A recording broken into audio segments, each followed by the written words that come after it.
People of the pod, welcome to a special emergency edition of Office Hours with Carp and Loge. It's been a week. Emergency! Alana, our producer, throw in a sound effect. Wee. Thanks, Dave. This is why we don't do many of these.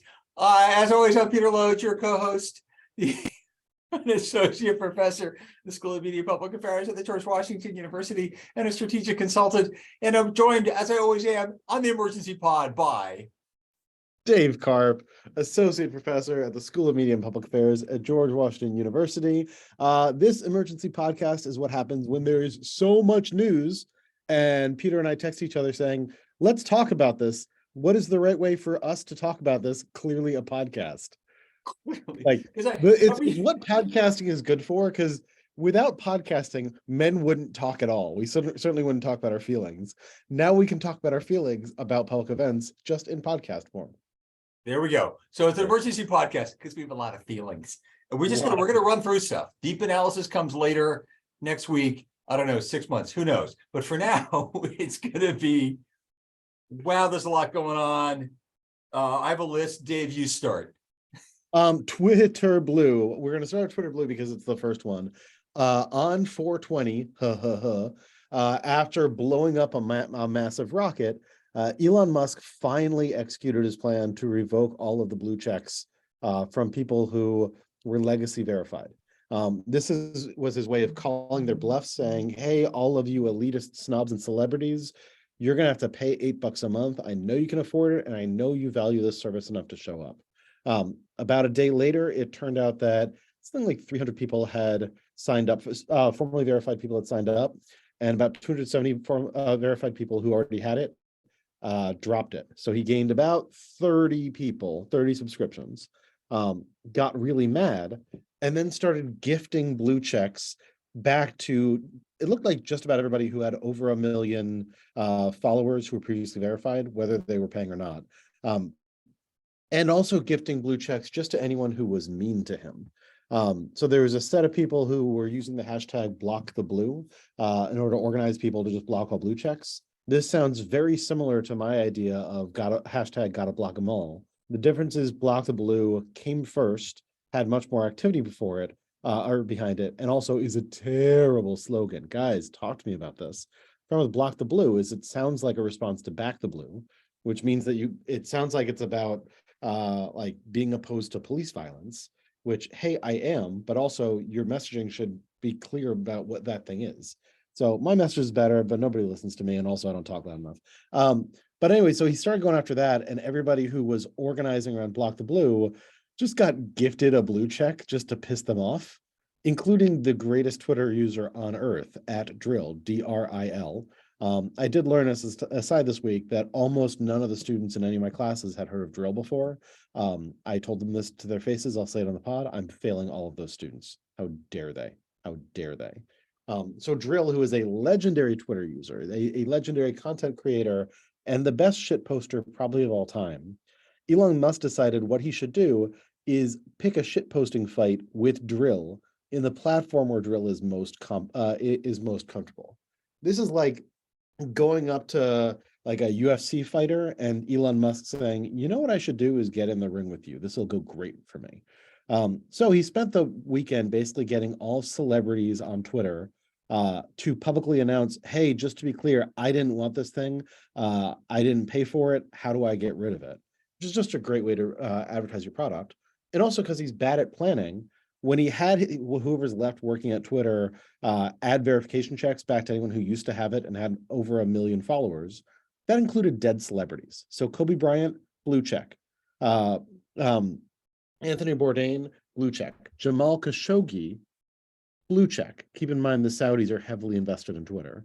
And these blue checks, when you click on them, now say that this person has this check because they have subscribed to Twitter Blue and have verified their phone number, which those 3 dead celebrities definitely have not done. So once again, what this stands out to me here is when you decide that you're so smart that you can just make it up and not have a plan, things go predictably, hilariously terrible. Dear God, Elon Musk, get yourself some help. What do you want to go on next? That's an emergency thing. Next Yep. thing on my list. We're good. More Twitter to come on the regular scheduled podcast. My next big thing, the RNC AI generated ad. I got a bunch of emails. That's the appropriate response. I got a bunch of emails about this. I got a call from an international media outlet about it that will remain unnamed. So the day Joe Biden announces his re-elect with, I thought, a good video, a good announcement, the RNC, the Republican National Committee, sends out an ad that's entirely generated with AI images and whatnot. And it's an imaginary future. It's 2024. Biden's just been reelected. And they brag that it's generated with artificial intelligence. There's a little tiny disclaimer in the ad saying it's artificial intelligence. So the entire hook for the ad is, this is fiction. Vote for Republicans, we're making it up. And a bunch of news outlets dutifully picked up the ad. This is AI, isn't it AI? The only thing interesting with the ad is AI. And so they write about it as if it's AI, distracting effectively from Biden. It was a stupid stunt that way too many media outlets fell for. I kind of went on a rant with this other media outlet. They said, yeah, we're considering not running the article anyway, because this is clearly a PR play from the RNC. My conclusion about this ad is it is either some drunken intern went, I know, we'll get the AI, it'll do an ad, that'll be awesome. And somebody at the RNC said, that's a very clever idea, young man, you'll go far. Or it was a very sophisticated homage to the classic 1981 John Carpenter film, Escape from New York, starring Kurt Russell, among many other celebrities. Terrific film, you should watch it. And basically, it's the RNC ad circa April 2023, maybe a bit of both. All of this misses the point that fake images have been in political ads for a long time. The Hill pointed out yesterday, that in 2020 ad that ran on Facebook promoting then President Trump as a law and order candidate, the Trump campaign used a photo that showed a police officer being attacked by protesters. In fact, the image was from 2014 demonstrations in Ukraine. Trump campaign drew criticism for an ad it aired in 2020 that manipulated photos of Biden to make him look like he was sitting in a basement as a Republican attacked him for avoiding public events during COVID pandemic. Ars Technica pointed out yesterday that there was an ad last year that was altered to it, but that falsely showed Elizabeth Warren, Senator Warren, making a fake statement that she believed allowing Republicans to vote threatened the integrity of election. In April, the Congressional Research Service updated their report on deepfakes and national security, acknowledging that deepfakes could erode public trust, negatively affect public discourse, or even sway an election. In 2022, a deepfake ad went viral, showed Ukrainian President Zelensky appearing to direct Ukrainian soldiers to surrender to Russian forces, which of course was not true. The problem with AI ads isn't the ones that brag about their fake, about an imagined future that look like a bad 80s science fiction movie. The problem are the ones that look real but aren't. Right. The other side of this is there are real videos or real clips of people doing really bad things that now the bad actor can say, that wasn't me, that was just a deep fake. Right. Trump's response to the Hollywood Access tapes in 2016 was, I'm Donald Trump, which in retrospect was a brilliant strategy because it appeared to work. But had this come out in 2024, the answer could reasonably, plausibly be, that wasn't me, it's just the deep state once again going after deep fakes. It was a dumb stunt that missed, and all the reporting on it just missed the boat. So I want to emphasize and or disagree on 2 points. Okay. One is, you're right that this is a stunt and it's a dumb stunt. It's also a stunt that, like, we know systematically that novelty works to grab a news cycle. And in my research on digital activism, this is a thing that came up again and again, is there can be some strategic value if what you need to do is grab a news cycle and otherwise you wouldn't be able to do it. Novelty can get you through the door. So in that sense, I'm not surprised that all the media took the bait, because that's systematically that's what they do here. I would say, like, my God, you're using your novelty play to manage to grab a little bit of the news cycle that Joe Biden is running for president when we knew he was running for president. Maybe you wanted to hold that iron for, I don't know, a different swing. The other thing, the thing I really want to push back on, though, is, look, this AI generated ad is bargain basement stuff. But what I want to suggest to you is maybe bargain basement stuff is absolutely the best that the RNC can do.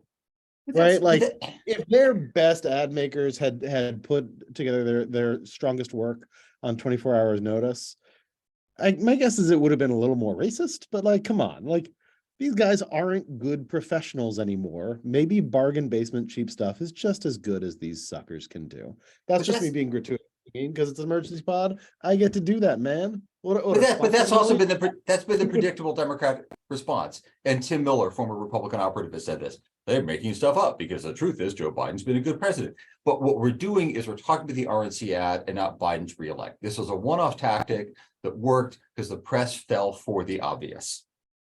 Right. But again, were we really going to talk like Biden's running for like we were going to talk about Biden's reelect because like, yeah, he needed to announce at some point, like good for him. Like it's good. He's running unopposed.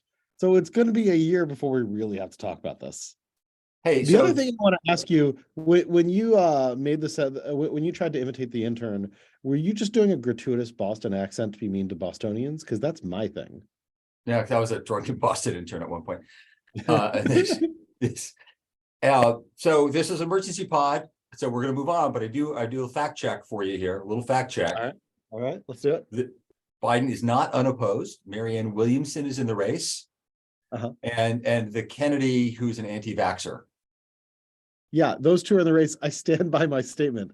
He's running unopposed. And the Kennedy anti-vaxxer brings us to the next thing, because Kennedy, we're to talk about Tucker Carlson, because there's a strat comms lesson from the Tucker Carlson story there. Yeah, Tuckles is out. Tuckles is gone. Tucky.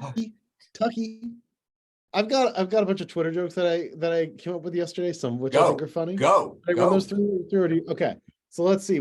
Jokes that I came up with while making dinner last night. Number one, look, let's just call Tucker Carlson what he is, the unemployed fail son of a frozen food dynasty. I want to note what I like about this joke is not enough people know that his family money comes from his dad marrying the heiress to the Swanson frozen food fortune. I find that hilariously funny. I think more people need to look at Tucker Carlson and say, yeah, you came by your money the old-fashioned way. Your dad married into a frozen food fortune. So I want to point out, so my lovely young wife, Zoe, learned this from me after we did the pod the other day, and she's very concerned that the chicken broth in our fridge from Swanson is somehow evil, and she has to start buying different branded chicken broth. She probably should. Not because it's evil, but because it's probably not very good. Number two, Tucker Carlson is about to dial up Don Jr. and ask for advice on how to technically stay employed. Number three, I think this is probably my best one. Tucker Carlson is about to announce his new show. He and co-host Ellen Dershowitz drive around Martha's Vineyard and complain about all the people who have shunned them and the events they've been disinvited from. Set to begin streaming on CNN Plus. Number four, I've got more, but I think this is going to make this the last one. Carlson sees this as a wonderful opportunity for a new beginning. The world is his oyster. He can live anywhere. He can be anything. Opens his laptop, types sundown towns with volunteer deputy sheriff vacancies into Bing. So well done. This is really racist. So what do you got on that? Well done. My students, we raised this with my students. One of them suggested that Carl Tuckerson would soon be writing a right of center column for a major national daily. Leave our viewers to fill in the gap. There are some interesting questions though about Tucker Carlson. They parted ways. Like they parted, I don't even know. And it's the weird, it's the weird euphemisms. Things to think about with Tucker Carlson. One, where does the audience go? This is an interesting, I think, legitimate question. You've got a bunch of angry people. I looked at Megyn Kelly's Twitter feed because that's all this on Twitter is garbage now. And it was full of people saying Tucker Carlson doesn't need them. I'm abandoning Fox. He's the only one willing to speak truth to power, right? Which then leads to the strat comms lesson here is there was no explanation. They just parted ways. And in the absence of a story, viewers, listeners, people plug in their favorite story, right? So everybody began speculating. The communications department here at GW, who gets paid in part to connect reporters to people like you and me, reached out to me, said, would you go in to talk to the press? What are your quick thoughts? My quick thoughts were, we don't know anything.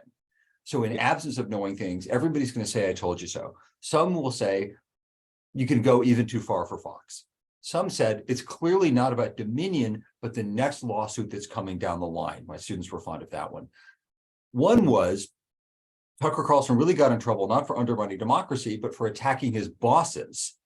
So you can be anti-democratic, but you can't attack the man. right? Others speculated. So this is the Kennedy one. The Kennedy one, Kennedy put out, he apparently paid for the blue check because his Twitter post was stupid long. And I mean that without being cut and pasted from something.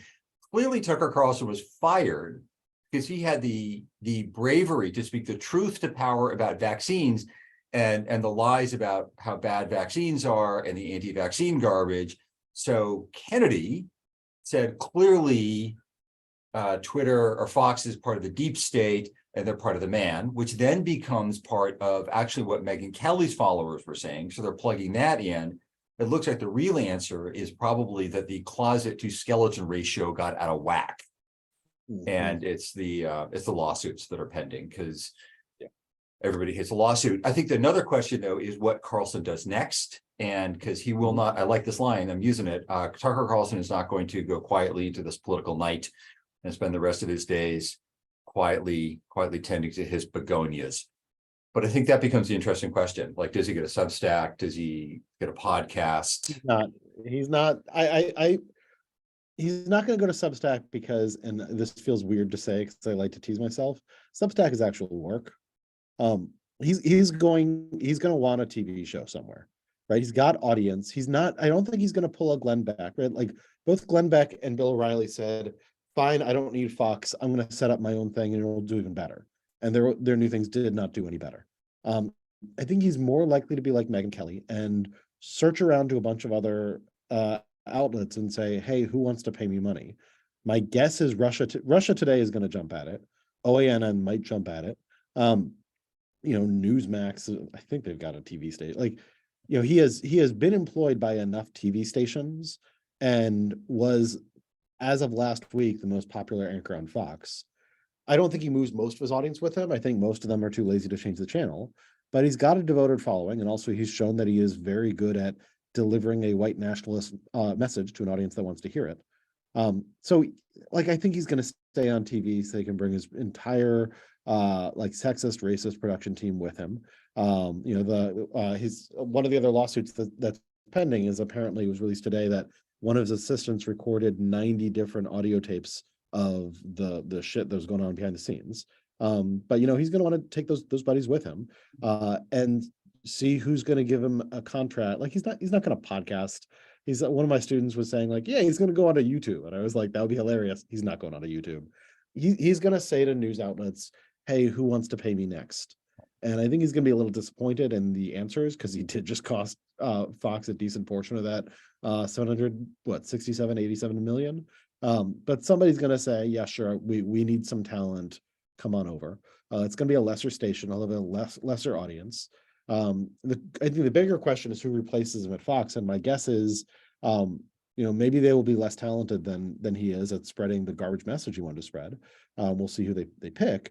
But I think he's going to inherit, whoever it is going to inherit most of the audience share that Tucker had, because it's mostly people like to tune in, like a certain demographic likes Fox at that hour. Yeah, absolutely.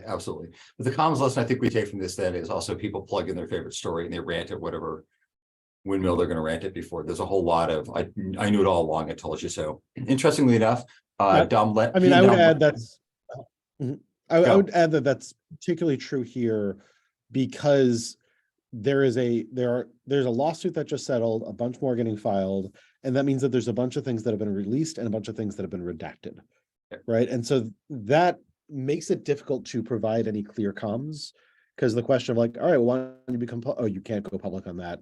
All that material is redacted for good reasons, and there's more lawsuits, so you're not going to release any of them. That cloud, which is there for lawyer reasons, then makes comms impossible. And it also plays then to Carlson's advantage because he can say, well, I tell you more, but I can't because, but hey, we all know what's really going on. Yeah. Don't we? And everybody then fills in their favorite conspiracy theory, racist, anti-vax garbage. Though again, like that small scale plays to advantage for the reputational game, but there's a structural game of wherever he goes next, he's going to be worse off, right? Mm-hmm. This is a loss for Tucker Carlson. Yeah. He had the best gig in Fox universe, and now he's going to have a lesser gig. And God bless, because my God, does he deserve it? Yep. Couldn't happen to a bigger jerk. All right. He and Dom Lemon, who was also fired, from CNN, and he learned about that from his agent, apparently, have hired this same Hollywood lawyer for wrongful termination suits. So that's fun. So people say bipartisanship is dead. I'm telling you, Don Lemon and Tucker Carlson can find common ground. Everything is possible. Just in legal representation, like just in employment lawyers. Just whatever, like baby steps, Dave, baby steps. Emergency pod, we got to keep moving because it's an emergency. We're not going to pull over the fire truck and park just to chat. The building's on fire. Disney and DeSantis, because of course it's still in the news again. Yeah, so Disney has just sued DeSantis.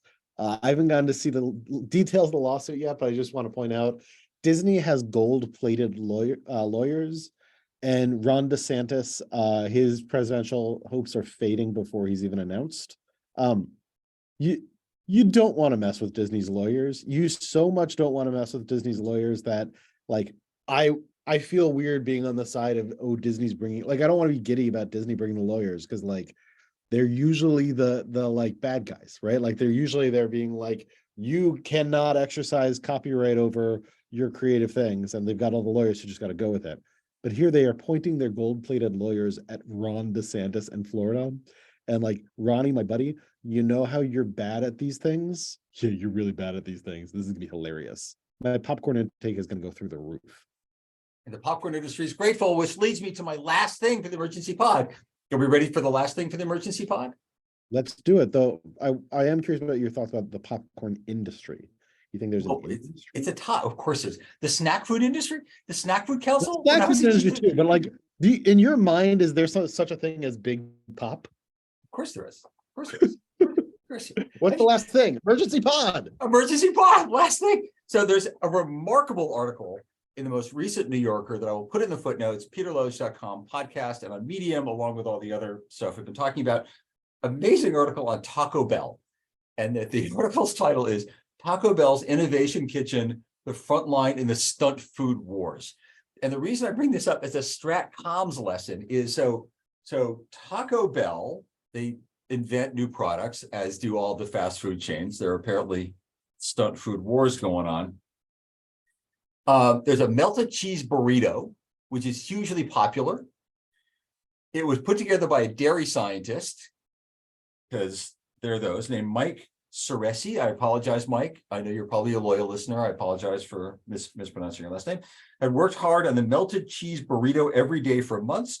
Part of Ceresi's broader mission, an employee of a trade organization called Dairy Management Incorporated is conceptualizing how to get more dairy on the Taco Bell menu, quote, taking dairy from garnish to the hero, as he put it. The latest dairy-heavy hit is the Baja Blast Colada Freeze, 250 calories, made with heavy cream. Dairy Management Incorporated was also behind Pizza Hut's cheese-stuffed crust. If your job is to sell more cheese, you do comms for cheese. Who has power over who consumes cheese? People who put cheese in things. Who buys the most cheese? Seriously, you could persuade Dave to buy more cheese and Peter to buy more cheese and whatever to buy more cheese. Or you can say, who just consumes insane amounts of cheese, make them buy more? The cheese people are pitching Pizza Hut and Taco Bell because it's much more efficient than getting us to buy more cheese. He also, in the article, pointed out that if Taco Bell decided to put cilantro and stuff, they could destroy America's cilantro supply because of the amount of stuff they consume. Amazing. So I got two notes. One, you're right, that's excellent targeting. Two, I just want to make sure we're clear here that we just recorded an emergency pod, and one of our items was that New Yorker article that one of us read. And I feel like that says something about white dudes with podcasts that is just abundantly true. It's also like what counts as an emergency in the land of stratcoms in Washington, D.C. in April 2023, whatever entertains me and Dave. That's the emergency pod. Thank you. Flashing light. Did you read that New Yorker article? My God. Coming soon to weekend edition, and probably wait, don't tell me. Because let's be honest, it's a little small bubble we all live in. Thank you, Alana. Thank you, listeners. We'll return to our regularly scheduled pod whenever that is. I don't even remember. Thanks for the emergency pod. Emergency pod. It's an emergency.